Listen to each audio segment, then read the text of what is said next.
Comme n'importe quel revêtement de sol, le parquet flottant doit être posé sur un sol solide, sain, sec et propre. Mais il doit aussi être posé sur un sol plan et on va vérifier la planéité. Donc ce revêtement de sol, le parquet flottant, peut être posé sur un sol existant, ça peut être sur un carrelage, sur une dalle béton, ça peut aussi être sur une moquette rase ou sur un sol comme ici où il y avait un ancien revêtement plastique qui a été décollé, mais on va donc vérifier la planéité. Pour ça on pose la règle de 2 mètres et on vérifie qu'il n'y a pas ici un écart de plus de 2 mm. C'est le cas, il n'y a pas de problème. C'est simple, si ici on avait un jour qui apparaissait, il faudrait qu'on procède à un ragréage. Dans certains cas, il peut y avoir des risques d'humidité. Or, c'est un parquet, donc il doit être posé sur un sol sec qui ne prendra pas l'humidité. Pour ça, il faudra envisager de poser un film étanche de type polyane. Nous, c'est pas la peine, on est au premier étage, il n'y a aucun risque de remonter, donc on va pouvoir poser directement la sous-couche. La sous-couche isolante a 3 fonctions. La première, c'est d'absorber d'éventuelles petites irrégularités du sol. La deuxième, c'est de renforcer légèrement l'isolation thermique. Et la troisième, c'est de réduire les bruits de choc sur le parquet. Alors la sous-couche est tout simplement déroulée sur le sol. Alors, la deuxième bande d'isolant est déroulée le long de la première, bien jointive. Et j'assemble les deux avec un adhésif, tout simplement. Voilà, et je découpe la sous-couche pour qu'elle suive le mieux possible le mur.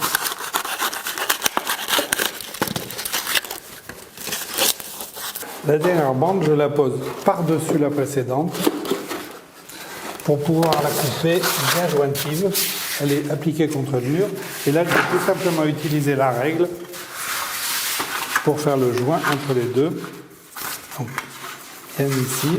Et je coupe le long de la règle.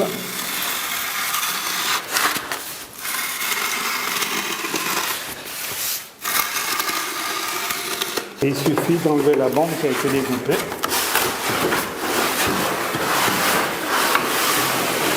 Et même chose, je pose l'adhésif sur le joint.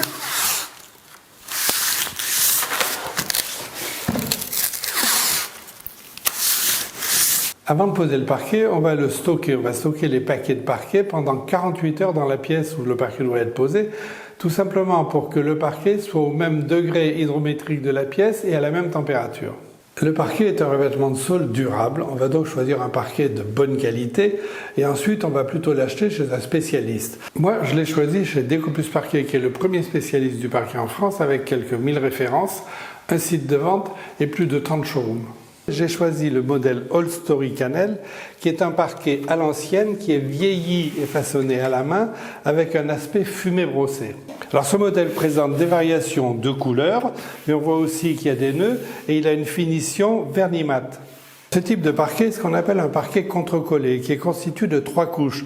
Une couche de parement qu'on appelle aussi couche d'usure, un contre-parement et une couche intermédiaire qui est constituée de latté et ces couches sont croisées. Alors précisons que la couche de parement de 3 mm d'épaisseur et qui est légèrement chanfreinée tout autour est un chêne européen issu de forêts éco-gérées. Alors le principe de la pose est assez simple. On va poser la première lame à droite de la pièce dans un angle avec la première lame posée languette contre le mur et on va mettre des cales tout autour qui sont des cales de 8 à 10 mm pour conserver un jeu. Donc je fais ça, voilà. La technique dont je viens de parler correspond évidemment à des murs droits. Or ici, on est dans un cadre de rénovation, on n'a des murs pas droits du tout, on voit ici qu'on a un très gros jour. Donc je vais vous montrer l'astuce pour réussir la pose. Je vais donc créer un mur droit artificiel avec une grande règle de maçon que je pose le long du mur, qui va donc compenser les creux qu'on a ici. Et je vais m'en servir pour poser la première rangée de lames le long de la règle. Alors je vais donc constituer un ensemble de 2 séries de lames, 2 rangées de lames, assemblées, collées. Donc je mets un peu de colle dans la rainure et je viens assembler la seconde lame. De la même façon, je colle la lame suivante, bien alignée sur ma règle étant le repère, comme si j'avais un mur droit. Alors pour la fin de la rangée, bien évidemment, je vais avoir une coupe. Je prends une lame que je pose à l'envers, c'est-à-dire languette vers l'intérieur, languette vers le mur. Je positionne avec une cale d'1 cm et là, je repère effectivement ici la coupe, tout simplement. Pour la coupe, on peut utiliser évidemment différents outils. Si vous utilisez une scie égoïne à main, vous allez couper par-dessus. Si vous utilisez une scie sauteuse, vous allez couper par-dessous, c'est-à-dire lame à l'envers. L'idéal, c'est de disposer d'une scie radiale comme celle-là, et là, on va se couper effectivement par-dessus, donc en fonction du tracé, bien évidemment.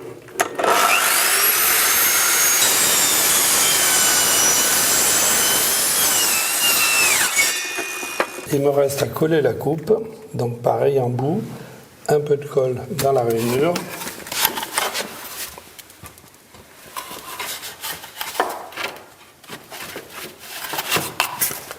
Bien en appui contre la règle. Et je commence maintenant la deuxième rangée avec la chute de la première rangée. Un peu de colle dans la rainure. Je positionne la lame, bien évidemment sans oublier la cale périphérique. Et là, pour emboîter au besoin, je peux m'aider d'une cale plastique et d'un maillet pour avoir un emboîtement parfait.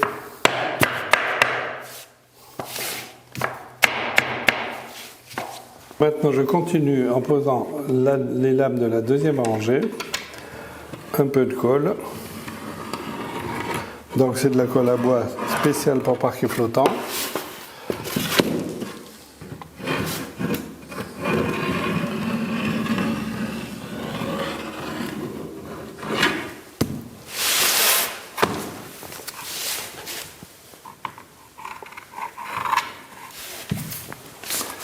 Et on emboîte.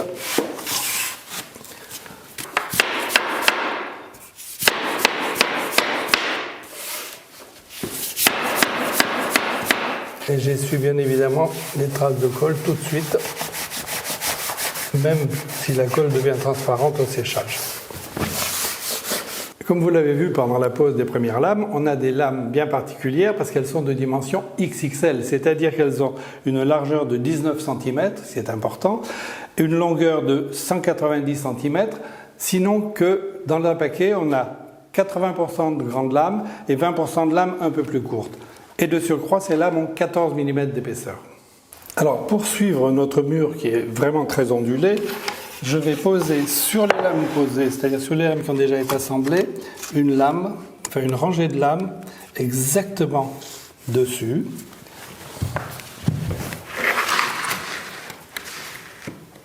Je continue en constituant une rangée parfaitement alignée sur les lames du dessous, bien emboîtée. Voilà, il faut que l'alignement des lames soit très précis. Pour tracer la découpe, je vais utiliser ce qu'on appelle la technique du compas à tracer. C'est un compas porte-crayon, mais plutôt qu'un crayon qui ne marcherait pas très bien sur le bois, j'utilise un feutre à pointe profilée que je glisse ici.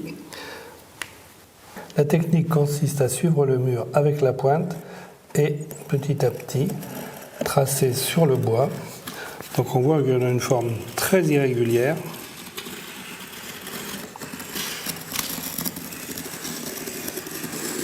Alors, la découpe se réalise nécessairement à la scie sauteuse avec une lame à denture fine et en allant tout doucement pour suivre le tracé.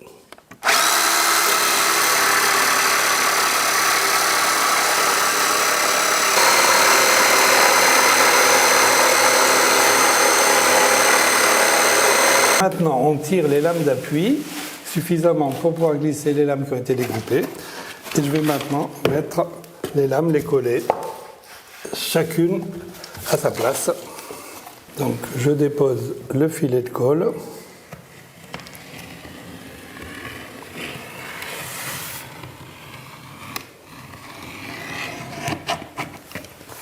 Et j'emboîte la lame, tout simplement, alignée en bout. Voilà, emboîté bien serré. J'encolle la languette de la lame suivante.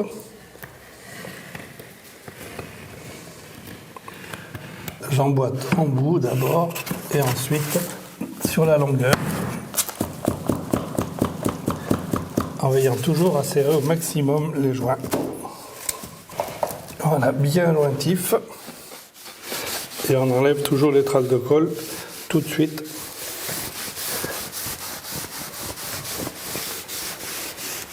Il suffit maintenant de pousser l'ensemble, sans oublier bien évidemment les cales de périphérie. Et on pousse jusqu'au mur, voilà. Et j'ai un parquet qui suit les courbes du mur. Là maintenant, il suffit d'aligner les lames les unes à côté des autres, on continue, et on va pouvoir les appuyer sur un support fixe. Voilà, et je vous rappelle qu'on veille toujours à avoir des joints séparés d'au moins 30 cm. Donc on coupe au besoin la lame en fonction.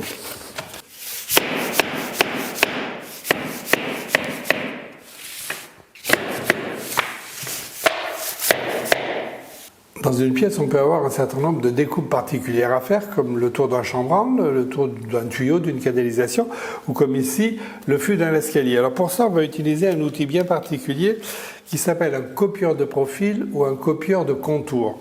C'est des petites lames, des petites aiguilles. Je l'applique contre le profil à copier et il prend la forme. Donc voilà, le copieur a relevé la forme et je vais pouvoir m'en servir pour tracer la lame qui va être posée ici. Donc là, je trace pour relever la longueur nécessaire de lame avant de tracer la découpe. C'est la longueur jusqu'au fût, moins 1 cm pour la cale périphérique. Et je positionne donc le releveur, le copieur de profil, et je trace. Et pour poursuivre la courbe, il suffit de faire tourner l'appareil pour avoir la courbe complète.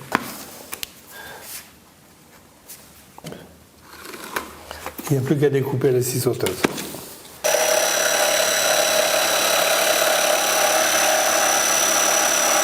Et après avoir encollé la languette, je positionne la lame et on emboîte. Voilà, c'est parfait. Et je continue la prise de contour autour du fût.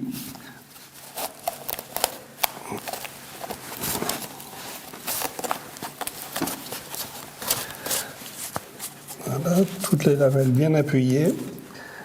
Et ça me permet de la reporter sur la lame qui est à découper.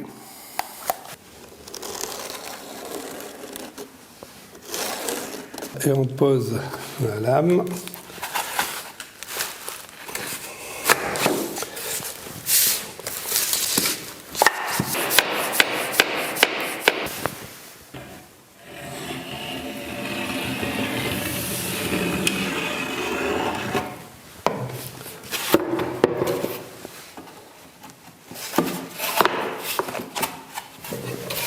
Alors on peut avoir des découpes assez particulières, comme ici, une découpe en sifflet près de la porte. Donc là, je positionne un morceau de lame qui a été découpé à la bonne longueur et je vais réaliser les différents tracés en fonction des murs existants. Donc ici, le long de ce mur.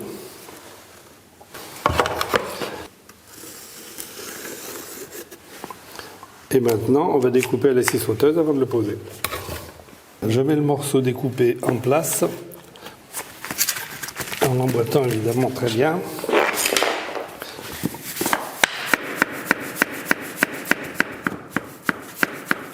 Et on va venir glisser la lame ici, progressivement, et on la serre avec les cales. Et on continue la pose rangée après rangée, tranquillement.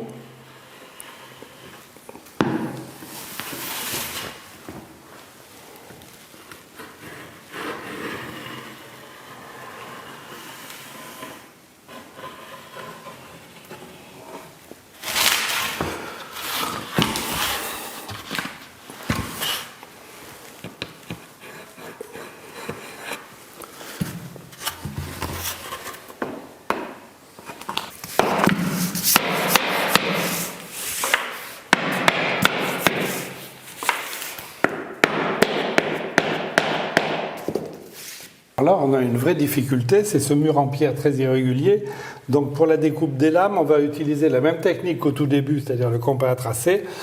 Et on fera sûrement plusieurs essais et des retouches. Donc le compas à tracer, le long du mur, le long des pierres.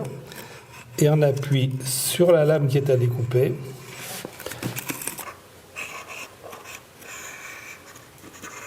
Maintenant, il faut mettre en place le morceau qui vient d'être découpé.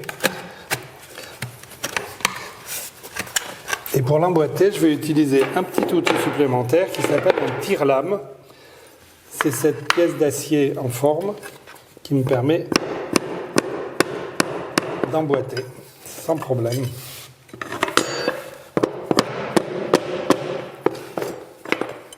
Alors, je précise que pour réaliser ces découpes compliquées le long du mur, je n'utilise que des lames de petite longueur.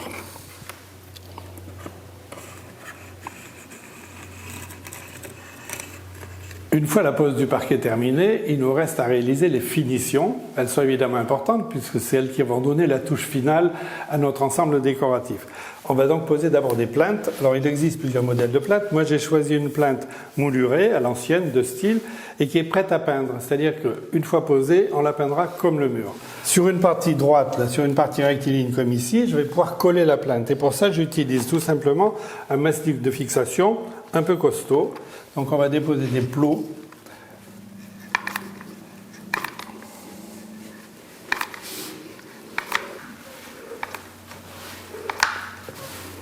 Maintenant, je relève la plinthe contre le mur.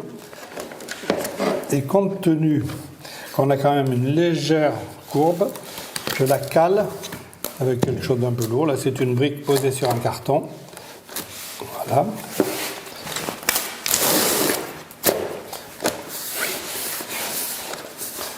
On applique et on laisse sécher. Voilà, et pour aligner les plinthes entre elles, j'utilise une petite cale placée entre les deux pour qu'on soit parfaitement au même niveau, sachant qu'après, le joint entre les plinthes et le joint au-dessus de la plinthe sera terminé au mastic acrylique au moment de la peinture. Dans certains cas, comme ici où j'ai un mur en pierre, la plinthe ne peut pas être collée, donc je vais la visser. Je vais la visser sur des chevilles.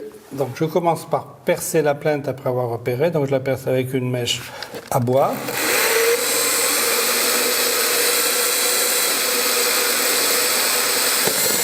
Et ensuite, je perce au travers du trou avec la mèche à béton.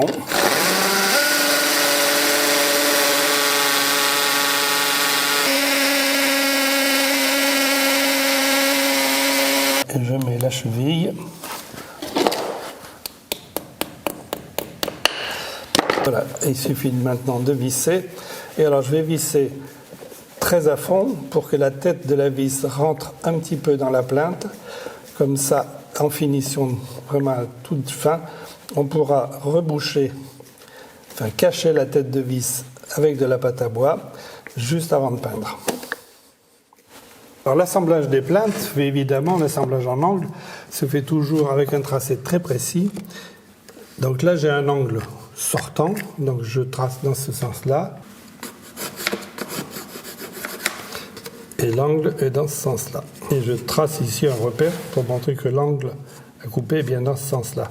On utilise évidemment la scie d'onglet qui est orientée dans le bon sens jusqu'à l'angle idéal, c'est-à-dire là un petit peu moins de 45 compte tenu de notre angle là-bas. Et ensuite, je trace l'épaisseur, je reporte l'épaisseur de la plinthe parce que ça c'est mon trait extérieur, donc je trace l'épaisseur de la plinthe pour avoir l'entrée de lame qui va se faire ici. Voilà, juste là.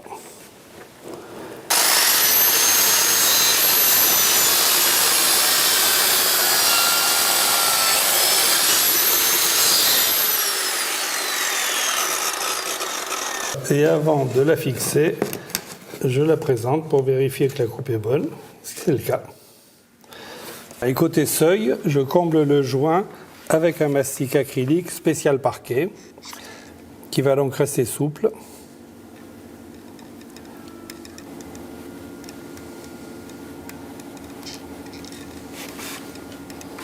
Voilà, et je lisse.